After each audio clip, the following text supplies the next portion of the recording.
정용실의 뉴스 브런치.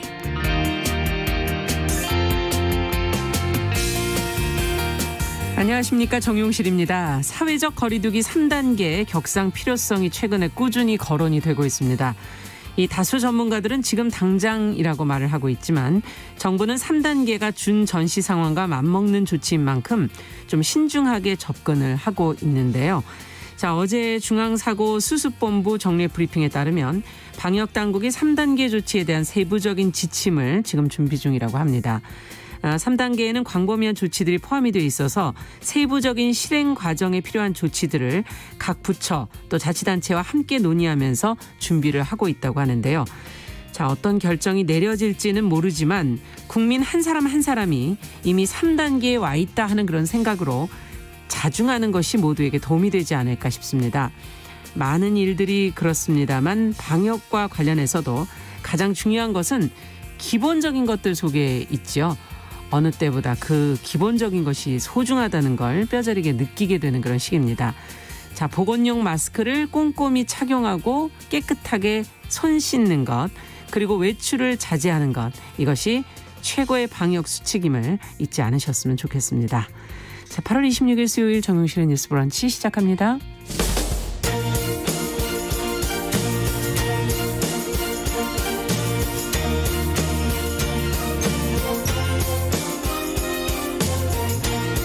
여성의 감수성으로 세상을 봅니다.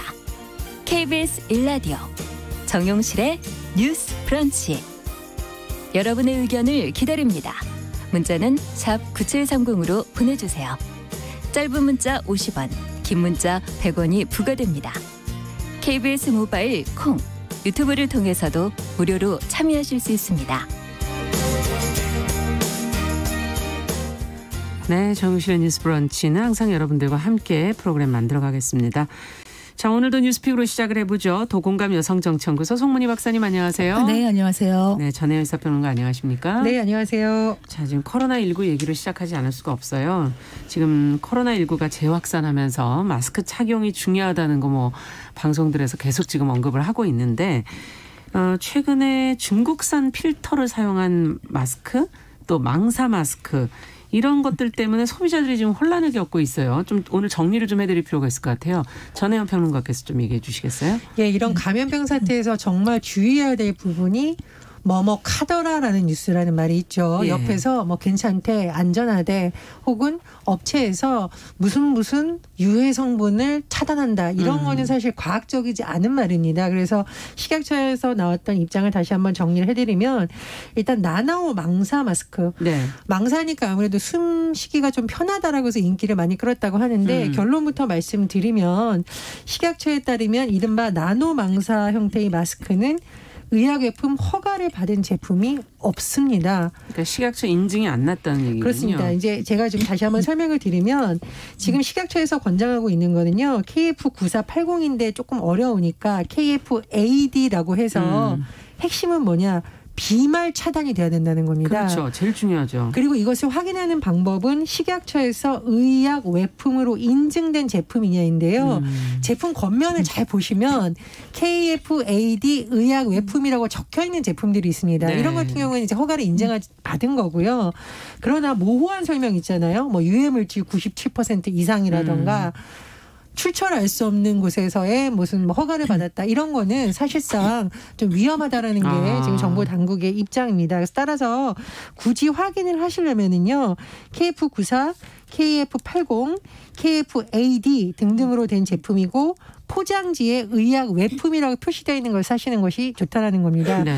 그런데 이제 문제는 뭐냐면 최근 보면 일부 인터넷 쇼핑이라던가 홈쇼핑 같은 곳에서 마케팅용으로 하는 말이 있어요. 아까 말씀드렸듯이 유해물질 차단이라던가 무슨 이상한 기관에서 인증을 받았다라는 건데 그렇죠. 그런 것은 조금 조심하셔야 된다는 게 제 입장인데요. 최근 홈쇼핑 업체 같은 경우에는 중국산 필터를 사용한 일회용 마스크를 판매하면서 이게 국내 생산 상품이라는 것처럼 반복적으로 강조해서 또 행정 지도를 받게 됐습니다. 지금 방송통신심의위원회 광고심의소위원회에서 회의를 열고 여러 업체에 권고를 결정을 했는데요. 네. 이게 이제 일회용 마스크에 들어가는 필터가 중국산인데 국산처럼 오인하게 했다라고 했어요. 그래서 방심위에서는 국민의 불안 심리에 편승해서 방역용 상품의 효능, 효과 등을 오인케 하는 것에 대해서 굉장히 비판을 했었고 앞으로는 더 엄정하게 심의하겠다고 했습니다. 제가 다시 한번 말씀을 드리는데 예전에 우리가 마스크 구하기 너무 어려울 때는 정말 급한 대로 면 마스크라도 썼잖아요. 근데 지금은 약국에서도 그렇고 인터넷에서도 그렇고 인증을 받은 제품들 많이 구하실 수 있습니다. 그래서 지금 같은 시기에는 의약 외품으로 그리고 비말 차단 인증받은 제품을 사용하시는 게 좋을 것으로 보입니다. 마스크 사실 때 한 번씩 좀 이렇게 검토를 해보셔야 되겠구나 하는 생각이 들고 어떻게 생각하십니까? 지금 뭐 원산지 문제도 나오는 것 같고요. 지금 그 시중에 마스크가 엄청 많이 나와 있는 것 같아요. 네. 뭐 약국뿐만이 아니라 뭐 홈쇼핑이나 인터넷이나 지하철역 같은 데도 마스크가 정말 많이 나와 있는데 자세히 들여다보면은 비말 차단이라고 적혀는 있지만 인증이 없는 경우가 태반입니다. 그렇기 때문에 지금 엄중한 시국인 만큼 이런 부분을 꼭 확인을 하셔서 그렇죠. 아까 말했듯이 식약처에 인증이 있는지를 꼭 확인하고 식약처 인증이 아닌 무슨 다른 준하여 시험 성적서를 받았다 이런 것들은 지금으로서 믿기가 어렵다. 그리고 홈쇼핑에 대해서 한마디 하고 싶은 것이 뭐 저도 홈쇼핑 가끔 사용을 합니다만 음식 같은 거 가지고 이제 잘못된 음식을 팔면은 이게 국민의 건강하고 관련돼서 심각하다 이런 얘기를 하는데 마스크야말로 지금이 어떻게 보면 생명권하고도 관계가 있는 것인데 중국산 필터라는 게 마스크의 핵심이 필터인데 중국산 필터를 쓰면서 이런 핵심 정보를 제대로 고지를 하지 않고 국내 생산이란 것만 강조를 하다 보면 그냥 흘려들었다 보면은 아 이게 국내 생산이구나라고 오인하는 소비자가 많기 때문에 이런 거는 지금 법망을 교묘하게 피해 나가는 수법일 수가 있다. 왜냐하면은 공산품인 경우에는 뭐 소재 원산지를 굳이 표시할 의무가 없기 때문인데 여기에 대해서 공고라는 것은 굉장히 가벼운 징계이기 때문에 추후에 이런 일이 또 반복이 된다면은 소비자를 기만한 부분이기 때문에 조금 더 강한 징계가 그러네요. 내려져야 되지 않겠나 생각이 듭니다. 네. 저 같은 경우는 꼭 말씀드리고 싶은 게 저도 사실 이제 마스크 썼다가 불가피하게 벗었을 경우에 이걸 어디다가 놔야 될지 헷갈리잖아요. 그렇죠. 이걸 계속 이렇게 안쪽이 외부에 노출됐을 경우에는 이미 안쪽에 오염이 되는 거잖아요. 그래서 요즘 유행하는 마스크 목걸이라고 해서 줄 걸어서 이렇게 놓고 다니시는 거 이건 그렇게 권장하지 않는다고 합니다. 그럴 경우에는 깨끗한 봉투에 넣어서 입이라든가 코에 닿는 부분이 오염되지 않도록 해야 되는 거고요. 그렇죠. 그리고 이게 참 지키기 어려운 듯하나 사실은 신경 써야 되는 부분이 손이 이미 오염된 상태에서 마스크 안쪽을 계속 만지면 오염이 될 수 있다고 하거든요. 네. 그래서 마스크 벗거나 착용을 할 때 손에 다시 한번 씻는 거 이런 방역 수칙 귀찮다고 생각하지 말고요. 이건 정말 중요한 문제니까 국민들 모두 좀 지켜야 될 것 같고 노인분들하고 아이들에게도 다시 한번 좀 인지를 시켜서 올바르게 착용할 수 있도록 해야 될 것 같습니다. 그 아까 기본이 중요하다 얘기하셔서 지금 마스크 쓰기 그리고 손 자주 씻기 거리두기가 중요하다고 하는데 이 거리두기 부분에서 제가 한마디 꼭 덧붙이고 싶은 것이 이 아침에 지하철로 출퇴근 저녁까지 출퇴근하시는 분들이 많습니다. 수도권 같은 경우에는 하루 평균 400만이 지하철이나 대중교통을 이용하고 있는데 정말 콩나무 시루거든요. 그렇죠. 이 안에서 어떻게 거리두기가 가능하겠는가 아무리 마스크를 쓴다 그래도 그리고 마스크를 쓴 상태에서도 큰 소리로 계속 통화하시는 분들도 있으시거든요. 그래서 지금 그 국가나 공공기관이나 대기업 같은 데서는 시차제 출퇴근을 조금 적극적으로 장려를 하면 어떻겠는가 이 좀 권고를 드리겠습니다. 네, 그렇군요.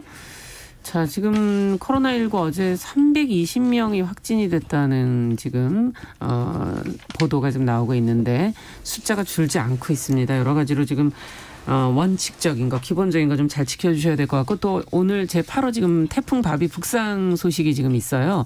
매우 강한 바람과 많은 비가 지금 예보돼 있어서 산사태 발생이 또 우려되는 그런 상황입니다. 그래서 산림청에서는 지금 산림과 가까운 야외 활동을 좀 자제해 주십사. 그리고 산사태 취약 지역 주민이나 방문객 등 산지와 좀 인접해 있으신 분들은 안전한 곳으로 좀 이동을 해달라는 말씀을 드리고요. 인명피해가 우려될 경우에는 119에 구조 요청을 해 주시기를 당부드립니다. 지금 이제 산림청에서 들어온 속보 저희가 하나 또 전해드렸고요. 주의하셔야 될 게 많네요. 자, 이제 다음 뉴스로 가보겠습니다. 뉴질랜드에서 벌어진 그 외교관 성추행 의혹과 관련해서 강경화 외교부 장관이 뉴질랜드에는 사과를 못한다 이렇게 밝혔다고 그러는데 어떤 내용인지 어떤 맥락 속에서 나온 이야기인지 한번 좀 살펴보죠. 전혜연 평론가께서 좀 전해주세요. 예, 어제 국회 외교통일위원회가 열렸습니다. 보통 이렇게 국회에서 이런 상임위원회가 열리면 관계부처의 장관들이 출석을 하고요. 네. 의원들이 현안 질의를 하는데 어제의 경우에는 최근에 논란이 됐던 문재인 대통령과 뉴질랜드 총리의 정상 통화에서까지 언급된 한국 전 외교관이죠, 지금은. 네. 하지만 이제 당시에 사건이 일어났을 때 뉴질랜드에 있었던 성추행 의혹이 좀 거론이 됐어요. 그래서 뭐 여당 의원들도 좀 질의를 했었는데 일단 강경화 장관이 경위가 어쨌든 대통령이 불편한 위치에 계시게 된 것에 대해 죄송하게 생각한다라고 얘기를 했었고 또 이런 성추행 사건이 발생한 데 대해서도 송구스럽게 생각한다. 이 문제가 외교에 큰 부담이었고 국민에게 심려를 끼쳤다고 사과를 했습니다. 네. 근데 이제 민주당 이상민 의원이 이제 보다 구체적으로 질의를 했는데 어쨌든 상대국, 즉 뉴질랜드 국민에게도 사과해야 된다는 거 아니냐라는 취지의 질문을 했었는데 네. 강 장관이 이에 대해서는 외교부 장관으로서 다른 나라에 사죄하는 것은 차원이 다른 문제다라면서 사실상 사과를 하지 않겠다라는 의사를 밝힌 것으로 전해지고 있고요. 또 이상민 의원이 다시 재차 물었다고 합니다. 그러니까 국제 망신 당했는데 결과에 책임져야 되는 거 아니냐라고 네. 창했쳤는데 강 장관이 우리 국격과 주권을 지키면서 해결할 필요가 있고 상대방에게 사과하는 문제는 쉽게 결정할 문제가 아니다라며 또 응하지 않았다 이렇게 전해지고 있습니다. 네. 저희가 뭐 성인지 감수성이라는 그 측면에서 본다면 당장 사과를 하는 것이 옳은 일이겠지만 외교적인 차원에서는 이 문제를 또 어떻게 들여다봐야 되는 것인지 현명하게 좀 이것을 해결해 나갈 방법은 없는 건지 두 분은 어떻게 보십니까? 그 강경화 외교부 장관이 사과를 한 대상이 누굽니까? 지금 대통령께 죄송하게 생각한다 그랬어요. 이유가 뭐냐면 대통령이 불편한 위치에 계시게 된 점에 대해서 사과한다. 그리고 뉴질랜드에 대해서 사과하지 않는 이유는 원래 이 정상 간 통화를 할 때 의제가 조율이 될 텐데 뉴질랜드에서 미리 이런 부분에 대한 얘기를 하지 않았다. 이거는 뉴질랜드의 책임이다. 이렇게 얘기를 하고 이거는 외교 문제이기 때문에 외교부 장관이 사과하는 것은 다른 차원이다 이렇게 얘기를 하고 있는데 이거는 사실 성인지 감수성의 부분을 떠나서 이제 인권의 측면이고 뉴질랜드에서 그러면은 국제 간의 어떤 의전을 모르는 게 아닌데 왜 굳이 의제에 있지 않았던 이런 이야기를 통화를 하면서 했을까? 그만큼 이 문제가 엄중하고 중요하다고 생각했기 때문인 것입니다. 그래서 한국에서는 이런 정도의 뭐 추행이 별 문제가 아니고 추행이 아닐 수도 있다고 쉽게 생각하는지는 몰라도 뉴질랜드는 그렇지 않기 때문에 정상 간 통화까지 이렇게 얘기를 하는 것인데 이 부분에 대해서 일단 첫째로는 외교부의 초등 대응이 매우 미숙했다. 그러니까 대통령한테까지 전화할 정도까지 만들지 않는 것. 이것이 외교부 할 일이었는데 그걸 막지 못했다. 네. 그리고 청와대가 최근에 조사를 해보니까 외교부를 대상으로 직접 감사를 했더니 외교부가 처음 인지했을 때 조사도 충분하지 않았고 피해자와 가해자 간에 분리 근무도 안 했다. 이렇게 질책을 받은 거죠. 이 부분에 대해서 외교부가 죄송하게 생각하는 것인데 사실은 뉴질랜드에 있는 피해자에게 사과를 하는 것이 맞습니다. 그래서 국격을 얘기를 하고 있는데 사과할 일을 사과하지 않는 것이 오히려 국격을 떨어뜨리는 게 아닌가 이런 생각이 듭니다. 어떻게 보십니까? 지금 그 피해자 측의 반응이 또 뉴질랜드 언론을 통해서 다시 나오고 있어요. 그래서 그 이제 피해자를 지원해온 인권 운동가 입장에서는 지금 그 피해자 굉장히 괴로워하고 있고 또 당사자 피해자한테 사과하지 않은 것을 대단히 실망스러운 일이다라고 반응이 나오고 있습니다. 그래서 이것이 우리가 그냥 애써 외면하고 혹은 그냥 가자라고 해서 사실 그냥 갈 수 있는 문제가 지금 아니거든요. 계속 문제 제기를 하고 있기 때문에 외교부에서도 다시 한번 좀 검토가 필요하다 이렇게 보고요. 네. 저는 또 하나 꼭 당부를 하고 싶은데 제가 이제 고위 공무원 분들이라던가 소위 이제 우리 사회 지도층으로 불릴 만한 분들을 뵀을 때 좀 깜짝 놀라는 게 있는데 본인들이 이 어떤 성희롱 성폭력 문제에 대해서 굉장히 잘 알고 있다고 생각하신 경우가 있어요. 그러니까 나는 그런 일을 절대 하지 않을 사람이다라고 생각을 하는데요. 네. 사실 관리자라든가 고위층이라는 것은 내가 있는 조직에서 이런 문제가 일어났을 때 어떻게 대응할지의 가이드라인을 줘야 되는 거거든요. 그것도 책임이죠. 그렇죠. 예. 예를 들어서 이번에 외교부 이 관련 사건에서도 문제가 됐던 부분이 가해자와 피해자를 분리시켜야 된다. 이런 매뉴얼에 대해서 좀 인지를 잘 못했던 것 같습니다. 그러니까 이것은 법적으로 매뉴얼에 다 정해져 있어요. 근데 매뉴얼을 전혀 모르는 상태에서 관리자들이 하는 실수가 뭐냐면 피해자와 가해자를 다 불러요. 그래서 자, 너 사과해. 자, 너 받아들여. 자, 그럼 됐지? 이거 사실은 잘못하면 피해자에게 입장을 전혀 고려하지 않고 이거 회유한다. 이렇게 나중에 문제가 커질 수가 있습니다. 그렇죠. 그래서 우리나라 고위공무원들 반드시 이 성희롱 성폭력 예방 교육이라던가 매뉴얼을 숙지를 하셔야 되고요. 특히 다른 나라에 외교적으로 가실 때는 그 나라에서 따르는 매뉴얼을 보셔야 됩니다. 그 매뉴얼을 보지 않고 갈 거면은 나중에 이게 국제적인 문제로 비화될 수가 있어요. 그래서 외교부에서 굉장히 뭐 최근 여러 가지 사건으로 비판을 많이 받고 있는데 이게 국제적인 정상 간의 문제, 외교 문제로 번질 수 있는 만큼 이런 부분에 대해서 막연하게 사건이 일어난 다음에 처음한 것이 아니라 이 사건을 막고 만에 하나 이런 일이 일어났을 경우에 어떻게 하는 것이 피해를 최소화하는 것인지 다시 한번 좀 점검을 하셨으면 합니다. 지금 장관이 면책특권 이야기를 하고 이제 외교부에서 그 뉴질랜드 외교부가 면책특권 포기를 해달라, 제대로 조사를 하게 해달라 이랬더니 면책특권을 포기하지 않겠다 이런 입장인 것인데 외교관에게 주어지는 면책특권이 왜 주어지는 것인가? 외교관은 그 나라의 얼굴이고 사절이기 때문에 정상적인 외교 활동을 하는 과정에서 외교관의 신분을 보장하기 위한 것인데 이런 비위에 대해서도 면책특권을 포기하지 않겠다고 하는 것이 과연 바람직한가 이 부분은 좀 생각을 해봐야 되겠습니다. 네. 자, 어떻게 이제 그 후에는 또 처리가 되게 될지 외교부 입장도 저희가 관찰을 좀 해보도록 하고요. 자, 마지막으로 미래통합당이 당명을 바꾼다는 지금 보도가 나왔어요. 다음 주에 새 당명을 발표하겠다 지금 그러고 있는데요. 공모에서 지금 가장 많이 나온 단어는 국민이다 이렇게 지금 보도가 나오고 있거든요. 바꾼 지가 아주 오래되지는 않은 것 같은데 자, 송 박사님께서 관련 내용을 좀 정리해 주시죠. 네, 미래통합당이 13일 날 새 당명을 공모했거든요. 네. 대국민 이름 짓기 프로젝트. 그래서 구해줘 이름 이렇게 시작을 했습니다.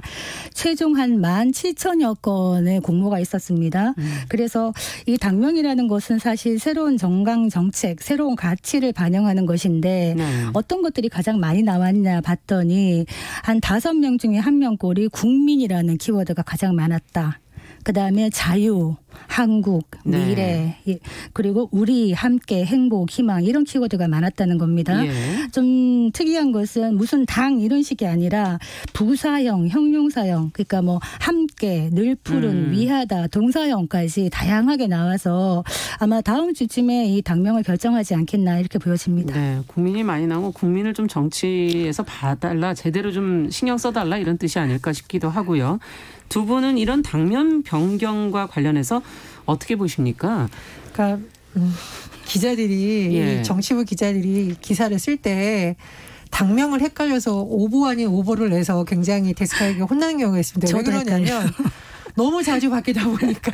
아, 예전 걸 쓰나요? 네, 자기도 모르게 예전 걸 쓴다. 이게 참 웃지 못할 에피소드입니다. 저희도 가끔 대화하다가 예전 당명 얘기하기도 그렇죠. 하죠. 미래통합당이 사실 올해 2월에 바뀐 명칭이에요. 아직도 입에 잘 안 그렇습니다. 그리고 그때 뭐 밀레니얼 핑크로 색깔을 바꾼다고 해서 핑크색 옷으로 다 바꿔 입는 거 뉴스 많이 보셨을 거고 사실 지금 이제 미래통합당을 보면 90년에 당시에 여러 가지 당이 합당을 해서 민주자유당, 민자당을 95년에 또 신한국당 이렇게 바꿨고 97년에 한나라당, 2012년 새누리당, 2017년 자유한국당, 올해 6월 미래통합당 이렇게 바꿨다는 건데요.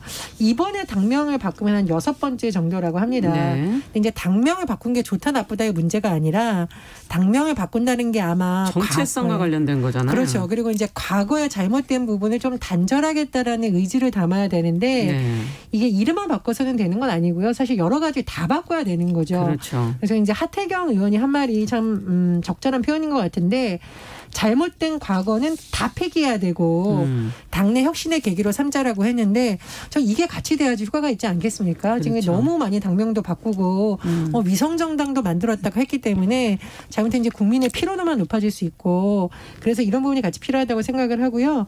그리고 저는 이제 최근 통합당이 지지율이 뭐 올랐다 내렸다 이런 여러 가지 변화가 있었는데 꼭 짚어야 될 부분이 뭐냐면 김종인 비대위원장과 주호영 원내대표가 표면상으로는 큰 마찰이 없는 것으로 보여요. 네. 예전에 보면 당대표와 원내대표 간의 뭐 갈등이라든가 이런 게 불거졌던 시기에 보면 오히려 지금 그렇진 않은데 그런데 이제 두 사람의 발언이라든가 행보에 있어서는 조금 차이가 있습니다. 예를 들면 김종인 비대위원장 같은 경우에는 이념에 관한 뭐 어떤 부분이라든가 너무 우리 사회의 부유층을 감싸는 듯한 발언을 굉장히 경계하고 있어요. 그래서 중도, 약자와의 동행 이런 걸 강조하고 있는데 주호영 원내대표는 최근 들어서 하는 발언이 조금 과도하다는 비판을 받고 있습니다.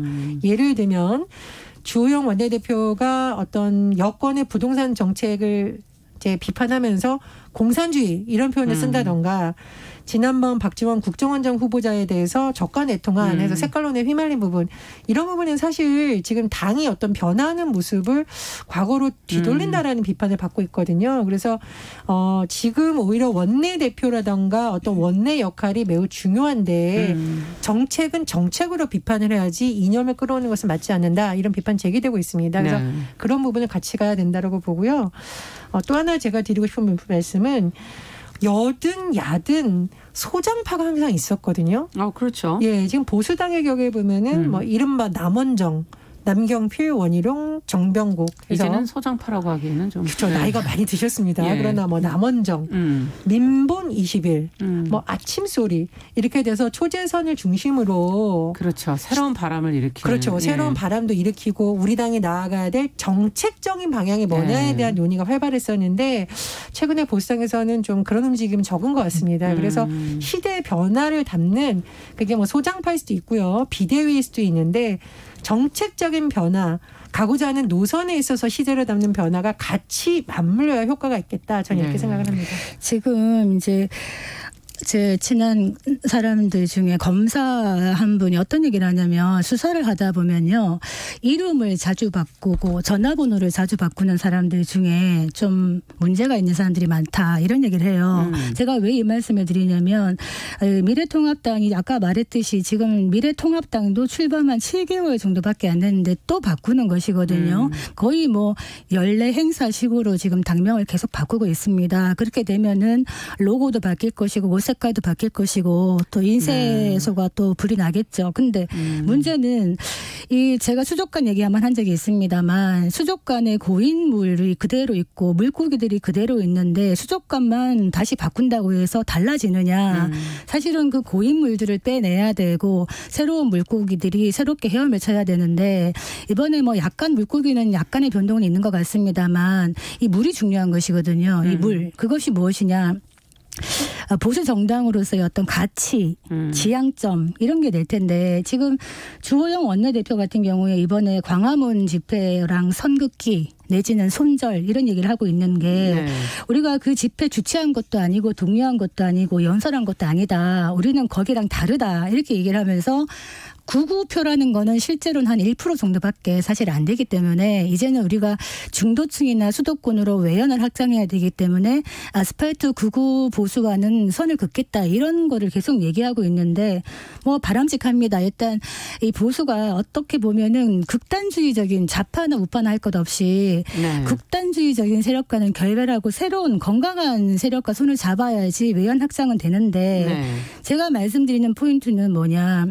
그렇다면 지금 정광훈 목사의 문제점이 심각하고 이번에 기폭제가 되었다. 전염에 기폭제가 되었다. 이런 얘기를 할 때 그러면은 주최한 것은 아니고 독려한 건 아니지만 묻어간 측면은 없는가. 이 집회에 대해서 그동안 이 아스팔트 위에 보수 우파의 어떤 영웅처럼 정광훈 목사를 끌어냈던 그 활용했던 사람은 누구였느냐. 보면은 황교안 대표나 이런 원죄가 있습니다. 그렇기 때문에 이 부분에 대해서 명확하게 사과를 하고 손을 긋는 것이 바람직하다. 또 하나 지금 탄핵의 강을 건너느냐 이런 얘기도 할 텐데 이 탄핵에 대해서도 어떤 식으로든 국민 앞에 마무리를 짓고 과거를 청산한 상태에서 미래를 얘기해야 되는데 미래를 얘기하려면은 새로운 패러다임에 대한 컨텐츠가 있어야 돼요. 그렇죠. 아까 정책에 대한 얘기를 하셨죠. 고인물이라는 게 새로운 물이 들어오려면 어떤 지금의 집권당의 정책 실패에 대해서 반사 이익만 가져가서 오르락내리락 하는 것이 아니라